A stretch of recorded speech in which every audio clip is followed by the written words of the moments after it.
Back in August, we spoke with Janet Hussett, a recovering cancer patient who was recently diagnosed with stage 4 breast cancer.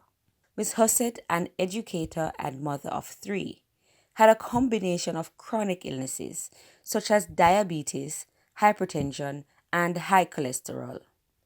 Her doctor recommended urgent chemotherapy, but with a strong Christian faith, Miss Hussett opted to treat herself naturally. In my sleep, the Lord appears to me. We said, "Okay, my daughter, you are not going to eat meat anymore." When we last spoke with her, the lump in her breast had reduced and her health improved significantly.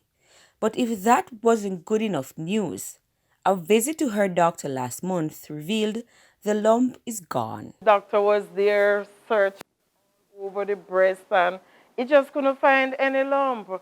That he turned to me and said, "Mrs. Osset, which one of the breasts again?" Not wanting to sit on the wonders of a miracle, Miss Hussett decided to share with the public how she did it. And being its Breast Cancer Awareness Month, what better time to inspire other warriors? She showed us one of her many recipes. This is a green smoothie. Here I have kale, celery, parsley, broccoli. Here I have a little ginger and a piece of turmeric. And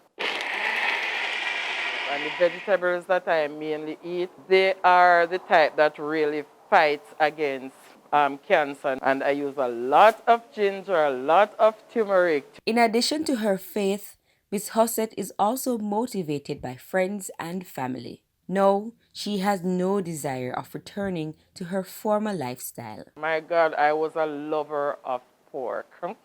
I used to feed on a lot of sweet stuff, sugar, milk.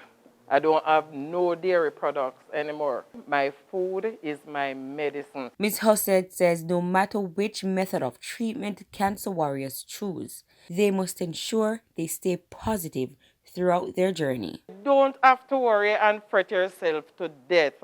Sometimes it's the fretting that really causes a lot of people to die out there. Just tell yourself that you're going to ride out this storm. With a ray of hope, I'm Kayan Morgan. A ray of hope brought